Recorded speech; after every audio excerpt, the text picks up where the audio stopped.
and we'll be opening up for questions at the end of the presentation. At that time, you'll be able to hit *6 to unmute your line. So, good afternoon, everyone, and thank you for joining us today for this session on best practices in falls risk assessment, feet and footwear. So my name is Frida Poirier, and I'll be facilitating today. I am the long-term care best practice coordinator, covering the area of the Northeast LHIN. In partnership with Emo McDonald, Champlain LHIN, Amy Reed from the Simcoe Muskoka LHIN, and Dawn Lumala, who is a nurse up in the Northwest LHIN. We've developed today's presentation to support our falls prevention and management community of practice.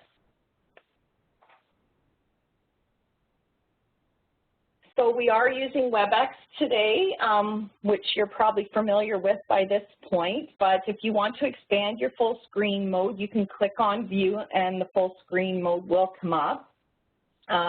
Should you wish to provide feedback, you can click on the feedback icon, and during the presentation, if you do have a question, you can type it directly into the Q&A panel, and we'll address it during the session or at the end of the session.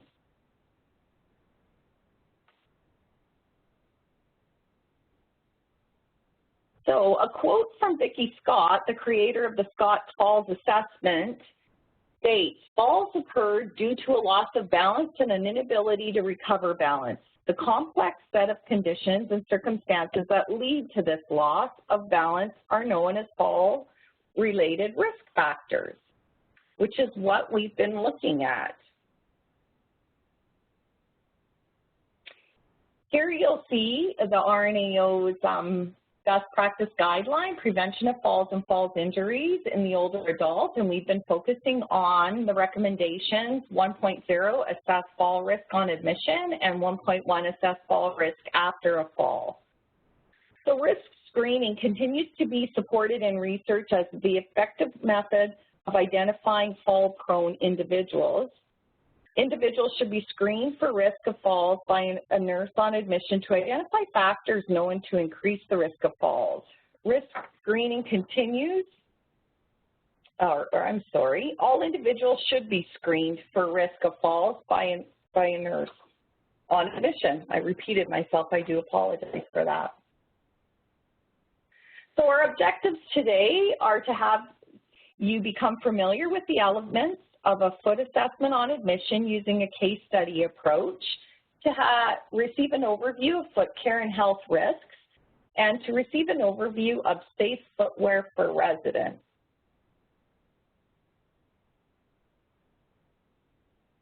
So going back to the algorithm that we introduced at the beginning of the community of practice, we are looking at the bottom in regards to other fall risk factors and their assessment. So today we're focusing on feet and footwear. So just a quick little poll from the Ministry of Health and Long-Term Care Regulations, and what they speak to is in regards to foot care and nail care, Section 35, that every licensee of a long-term care home shall ensure that every resident of the home receives preventive and basic foot care services, including the cutting of toenails to ensure comfort and prevent infection.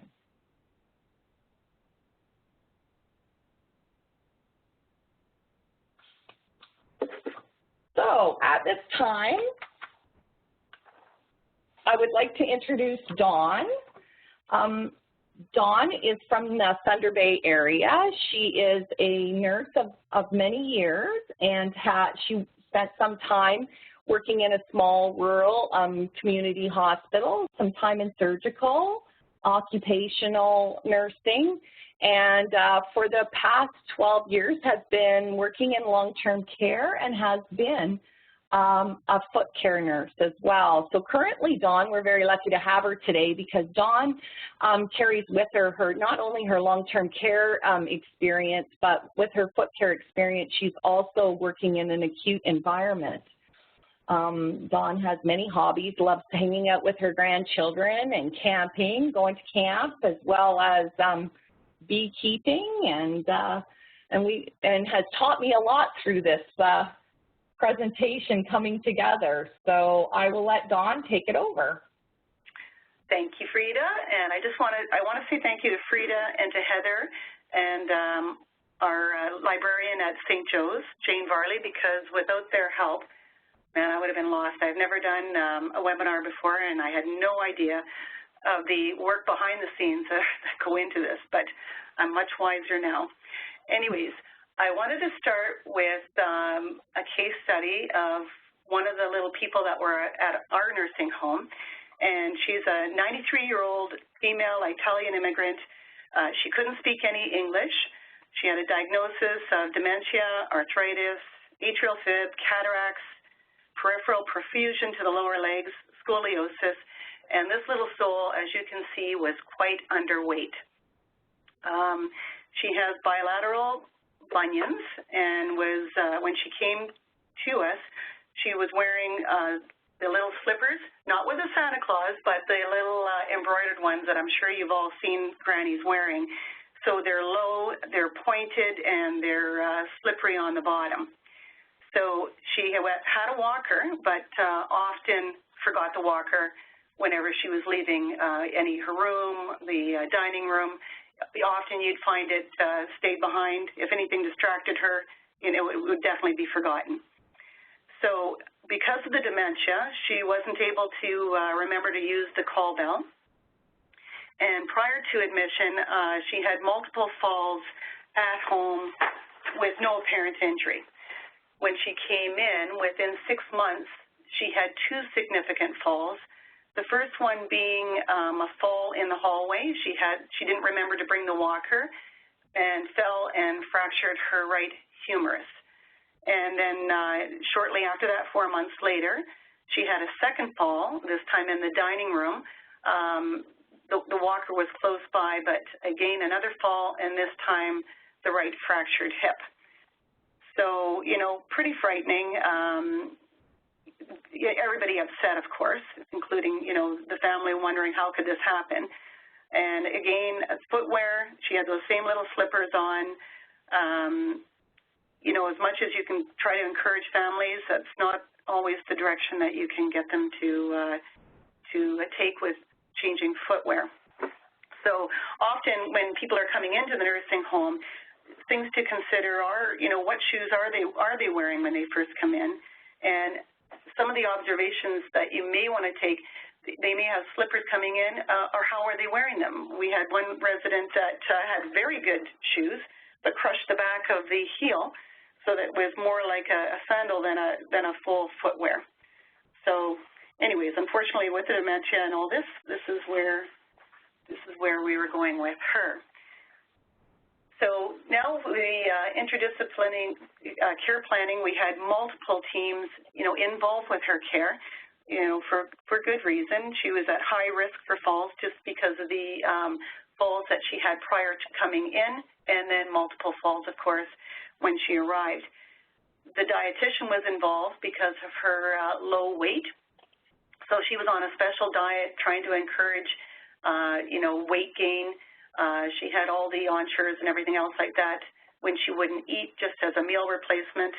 And physiotherapy, of course, was involved just to keep her moving, especially after the 2 significant falls, because, of course, now your balance is off with the fractured humerus. You can't use both arms.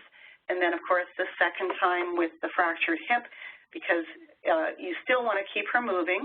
And they certainly got her walking and everything again. And eventually, she was wheelchair-bound. But post-fall with the hip, she did actually got to get moving again. Some of the things that we changed with her, every time we put staff assigned to her to walk her to and from the dining room, we had bed alarms and chair alarms eventually when she did go into the wheelchair to let us know when she was up and moving about. Like I said, she never remembered to use the call bell. We had to monitor the peripheral edema because it wasn't unusual that, within a few days, her legs would be quite puffy. The shoes would be fitting tighter. When you seen her walking, you would hear the typical ch-ch-ch because she would do more of a shuffle than actually picking her feet right up. And again, footwear was encouraged to be purchased from the family that would suit her foot issues better. She did have the bunions, and they would have to accommodate both the bunions and the edema that went on with her feet. So that was that. So it's a lot of challenges and I just want to go back with families. I'm sure all of you have encountered this, that you might want things for the resident, and we got to remember that transportation may be an issue, budget may be an issue, and is the client capable of going out? So for the shoes, she would have been better off going to see, a podorthist for specialized footwear. So again, could they take her out, all this kind of stuff. So again, we need to encourage good footwear, but we also have to be sensitive to what the families can actually provide. So moving on to feet and footwear. So taking care of your feet and wearing proper shoes are important for preventing falls. We've all had, I know myself, my daughter came in one time with these beautiful little boots, and within a week I was doing foot care on her because she had ingrown toenails from wearing these deadly little pointy boots. So always we got to be looking at our residents. Do they have the proper footwear that accommodate any foot issues that you may be seeing?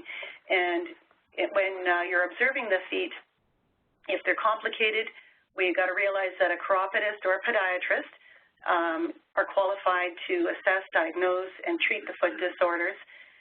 You may be having VON or other foot care services from nurses coming in to provide services for people with specialized foot disorders. And then there's the podorthist, and those are trained to specifically fit people for supportive devices and to address foot conditions. I'm just going to go back to chiropodist and podiatrist. Those words are kind of intermingled, especially in Canada. It's pretty much the same thing. Now, the podiatrist in the States, they can actually do foot surgery. They go to the OR and do foot surgery. In Canada, they do the same specialized treatment. They can do not in surgery to the OR kind of procedures. They can do smaller procedures, in their office. So I just wanted to go through that. Can we just go back one more, Frida, just for a minute? So washing and drying the feet, including between the toes. This is really important. That's often neglected. So a person may be going for a tub bath. I know the person's under the water or in the shower, but often the feet are still not washed between the toes, and that's pretty important. So they may require specialized ointments, checking footwear before applying shoes, and examining shoes on a regular basis for wear and tear. And, for yourself, how often do you actually check your own shoes for wear and tear? Like, yearly at least should be done. Okay, thanks. Move on. So in this picture, you can see the bunions. And what a bunion is they can be hereditary, it can be a foot injury, it can be arthritis, or just ill-fitting shoes. There's the bulging bump on the outside base of the large toe. It can be painful and may have corns and calluses. So some of the treatments that they do for the bunions, it could be surgical, or in the early stages, there's toe splints to correct the bunions and better fitting shoes, of course. All right. And what you're seeing here are hammer toes. And that's a deformity which causes your toes to bend or curl downwards instead of forwards. It can affect any toe on your foot. Initially, it will be a claw, which means it will bend, and then it will hammer, which means the second joints lock. And this is also a picture, when we just go back one, you can also see the crossover toe with that one, and this can, again, go through any toe. And what you're looking at here is athlete's foot. and it's a common fungal infection that affects the skin on the feet.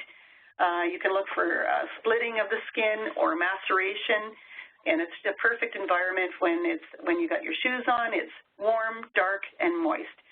Again, this goes back to examining the feet. So when you're doing your skin assessment, maybe just look between the toes. Often with the crossovers or hammer toes, the toes are very, very tight together. And when you separate them, you can often find athlete's foot that's easily treated with antifungals, socks that wick moisture away from the toe, and again, good fitting shoes. And I think everybody's seen an ingrown toe, and if you're not, this is a perfect picture of one. And this is the condition where the nail grows into the skin on the edge of the toe, causes pain, redness, swelling, sometimes infection. Proper nail cutting is important to prevent ingrown nails from occurring. So the nail will be cut to clear with the treatment, we're going to cut to clear that ingrown toenail. They have to be cut straight across. Often we'll just smooth the edge of the nail on each side so that it's not sharp and digging into the skin.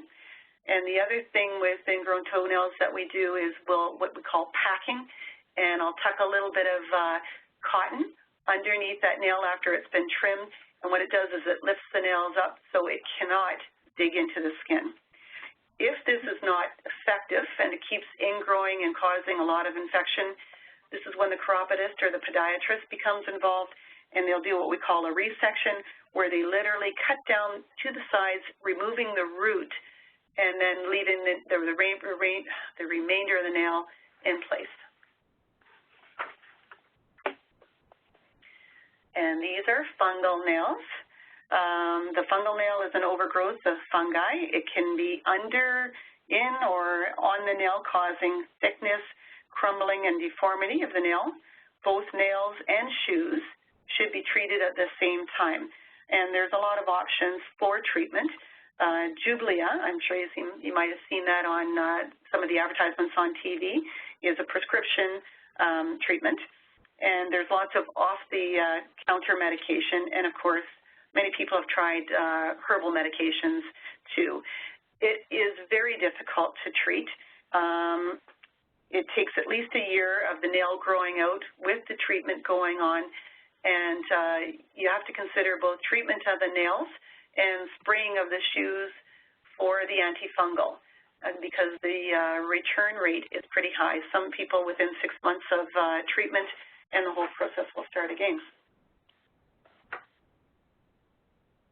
So corns and calluses, again, quite common, and especially if there's any deformities with the hammer toes and bunions and such. So corns and calluses are thickening and hardening of the skin from where there's friction or pressure. Corn plasters are not recommended due to causing damage to the healthy surrounding skin. So treatment is reducing the calluses, picking out the corns, offloading pressure areas, and better fitting shoes, and also many times using orthotics to help get that pressure away from those areas. And this is a perfect example of a callus on the end of the toe. You can see some reddening and everything right there too. So again, treatment of the treatments of most corns and calluses should be treated by a qualified foot nurse, chiropodist, or podiatrist. And the reason I say this, it is not uncommon to discover an ulcer underneath these calluses. Like when I'm looking at this picture right here, that redness usually gives me a little heads up that there might be something brewing underneath that callus. So what we would be doing is, for myself as a foot care nurse, I'll be using a scalpel to reduce the callus, and then I'll be filing. And if there's any signs that I think maybe something underneath, I'll get a chiropodist involved. They can go much deeper than I can as a foot care nurse, and if there's an ulcer, then treatment will continue. And rheumatoid arthritis, of course, we see this often with our seniors. It's most common most common signs and symptoms are your foot pain, swelling, stiffness. They usually start in the small joints, and they're on both sides of the body. And I just want to remind you that gout is also a form of arthritis. So managing the pain control and, of course, managing the uric acid for the gout. What you're looking at in this picture we call Charcot foot, and this is quite common. It occurs with clients that have neuropathy caused from a variety of conditions, and one of them being diabetes. So you'll see this often with a poorly managed diabetic. So the bones weaken, and then they can fracture, and they can dislocate, and then what you're seeing here is how the foot has formed following the fractures. So for the younger folks that have Charcot foot, surgery is usually involved to stabilize the bones. For the non-surgical people, we're looking at protective splints, walking braces, orthotics, and casting to treat. Oh, I gotta go. If you want to go back to the diabetic neuropathic calluses, or just one. Yeah. Is it there, Dawn? Yeah, you just went one forward too much. No, I see it there a moment ago. So we had the neuropathic calluses. There we are. Okay, again, so with the diabetic, these are a lot of calluses that, again, are not unusual. And because of the neuropathy, they cannot feel their feet. They cannot feel the bottom of their feet or the sides.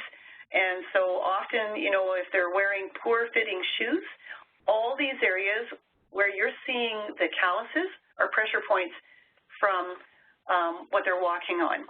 So with the diabetics, they occur more often, they build up more quickly, and because of the nerve damage, it's a loss of sensory and motor.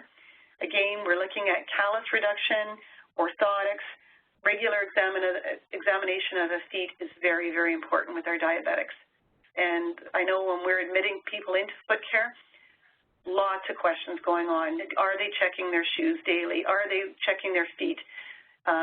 Because if they've got neuropathy of any sort and they've got a stone in their shoe, by the end of the day, they could easily have a new ulcer formed and on its way. Okay. Socks too tight. Again, not uncommon to see with our seniors. They come in and they got these snug little socks on, and then you see that typical one on the right-hand side there where you've got all the edema going on. So the socks can cause pain and trauma to the skin. It can reduce the circulation. So you want them wearing socks that allow the foot to breathe and assist with keeping the foot dry. And, you know, with good socks, and that also prevents, you know, the bacteria and fungus kind of thing because of the moist, wet feet again. So what are they wearing? And so diabetic socks, again, you can pretty much get these anywhere these days. It used to be all just at specialized places, but now you can pretty much buy the diabetic socks anywhere. And so these socks are great. They're non-binding. Most of them don't have any seams. And again, they're designed to control moisture and some of them provide cushioning also, depending on the socks. So these are great socks, especially for the diabetics.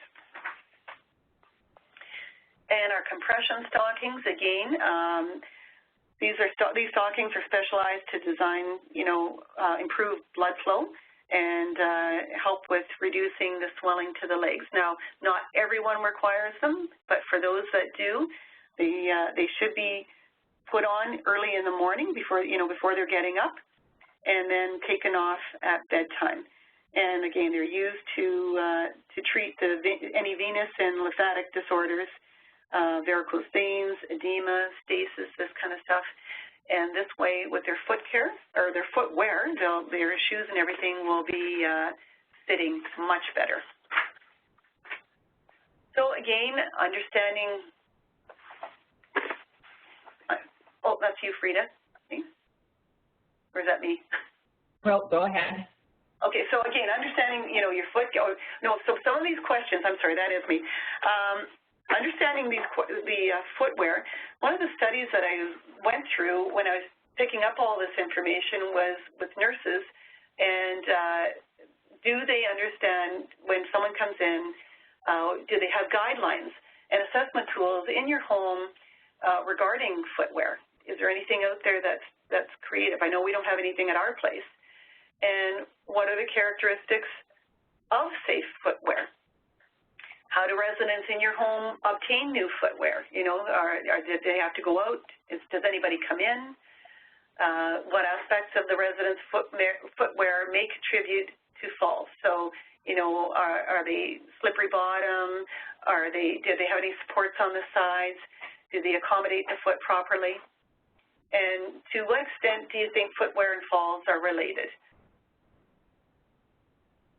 So, you know, many potential falls and hazards result with that inadequate footwear, and I know we've seen this many times at my facility. So the shoes should fit well and provide support while allowing room for your residents' feet to swell. And we do. There are nice slippers out there that can accommodate that with the Velcro on the sides and leave room, just for that reason that at the end of the day their feet are going to be a little bit more swollen. And then a common misconception is that the thick sole with a dense tread is safer. And the reason that comes out, especially for the diabetics, if they've got a thick-soled shoe and they've got neuropathy, they really can't feel how that foot is striking with that extra thickness to the surface of the ground. And a lot of times you'll see them trip or turn over just because they're not striking the foot properly to the ground. So, and recommendation is to wear shoes inside all the time. You'll see this at residents who were living at home, maybe barefoot, socks, and it is recommended that they wear shoes all the time inside and outside.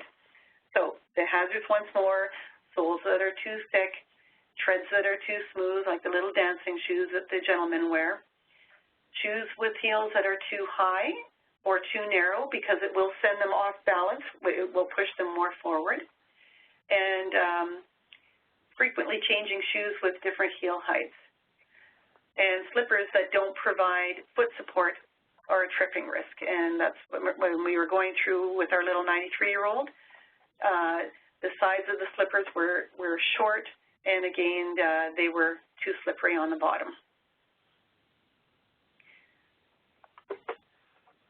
Oh, just waiting for this. Oh, we've just got to back up one, Frida. Nope, forward. All right, so just to review again. So with a good shoe, especially with our seniors, laces or Velcro are great for closures. Shoes that are wider at the toe to accommodate how their feet have spread, and also deep, so that accommodates anyone with crossover toes or hammer toes. If it's deeper, then those toes are not going to be rubbing up against the top of the shoe. And you want a sole with a good grip, but not like sticky to the carpets or anything else. Heels that are rounded and wide to give support. In the picture on the left with the white and the black shoe, those are examples of shoes that are wider at the toe and are deep. They have the Velcro there for easy doing up for the seniors. The one in the center, that is a slipper to accommodate folks that have swelling to their feet, and that Velcro can come down further if it needs to. Like I said, when the swelling is not too bad in the morning and then more in the evening, there's room for that. And it's got the nice large tongue to accommodate the whole foot. And again, the one on the far right, that takes in the whole foot, so there's no slipping. It's got a nice deep heel and easy Velcro for doing up. What you're looking at on the left-hand side in this picture, we call that a toe lift, and those are used for folks that have the hammer toes or claw toes, and what it does is it can slip over the second or third toe, and that goes underneath to support those toes so that they are not rolling over and technically walking on the apex of their toes, like on the ends of their toes. And that will just prevent the hammer toes from becoming worse, or the claw toes from becoming into hammer toes. And what you're seeing on the right, we call that a toe separator, and that is used for folks that have the crossover toes. That is fit between the two to align the toes properly, so it prevents them from further deterioration of their toes from getting worse. So they put those in between, and then it realigns the toe properly. So again, often you're still looking at the nice deep toed shoes. In this picture, you're looking at the three samples of feet up above, high arch, flat feet, and these are all samples of orthotics that are used to help correct foot problems that people encounter. Okay, so here what you're seeing is this information was taken, actually it's a fact sheet that was created by the North Bay Parry Sound District Health Unit on what constitutes what to wear for safety, and the next slide will show you what not to wear. So following the presentation today, we're going to, when we send out the slides, we're also going to send out the fact sheet. So you can print it off and leave it, use it in your home for families or information purposes, put it in the staff room, wherever you may see fit, because I think it does show, what we've all seen, not to wear, but we often can see residents wearing these type of shoes as well. So here, we just want to wrap it up by saying taking care of your residents' feet and proper footwear are important in reducing falls. Sore feet, poor nail care, or any foot issues can affect a resident's gait and place them at risk. Healthy feet support the resident's balance and then therefore decrease their risk of falls. And again, we're just going to go back to the guideline and the practice recommendations of 1.0 and 1.1, assessing for fall risk.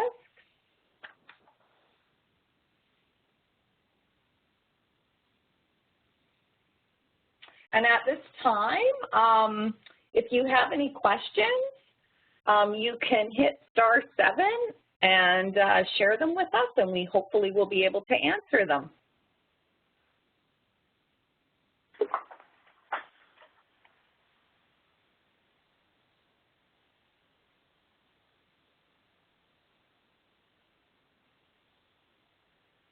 Frida, it's Heather. I had a question for Dawn, and it's about that picture of the callus where there was the pressure ulcer probably underneath it. So in that situation, is it actually the callus that's adding additional pressure? Yes. Yes, it is. Okay. Yes, it is. And that's why we have to manage the calluses and the corns so they don't continue to cause more pressure and breakdown. Yeah.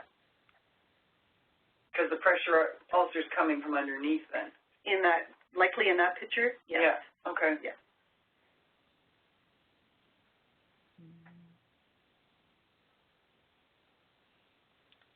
So does anyone else have any questions?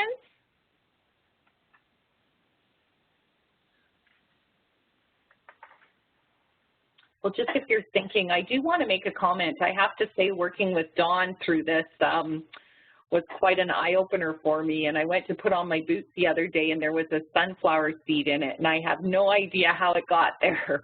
But all I could think about was the diabetic with the foot, their issues and whatnot. And I thought, even something as small as that, right, could go so easily unnoticed. Sure. Yeah. Okay, well, if nobody has any questions, there's the resources. And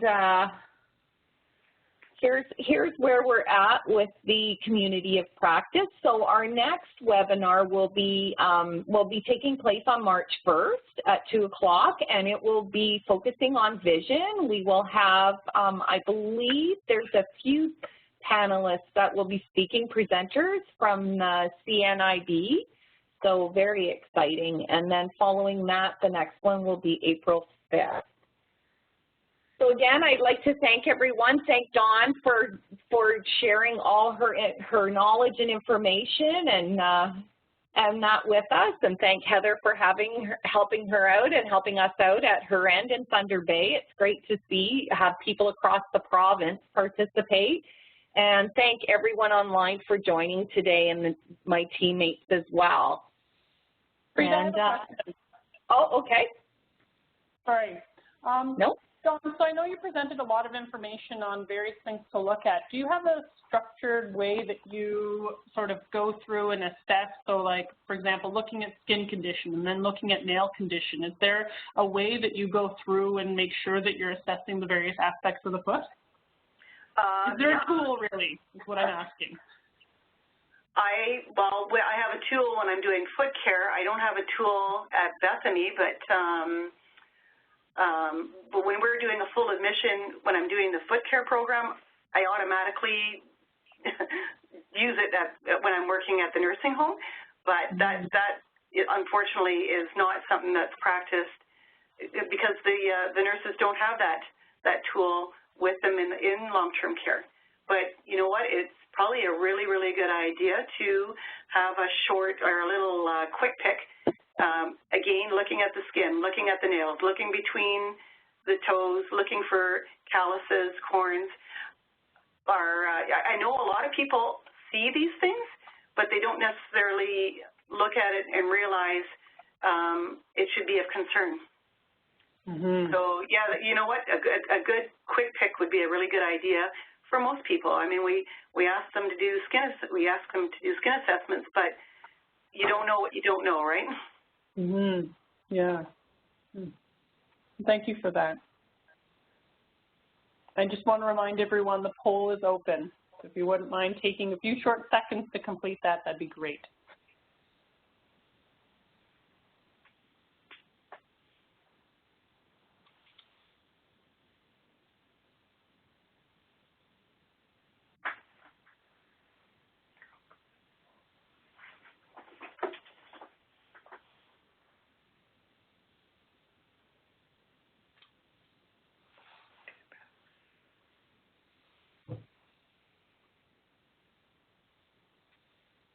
Great. So thank you, everyone. And at this time, I'm going to turn the teleconference line off. And I hope everyone has a great day. And we'll hopefully be speaking again in March. Thanks, Frida.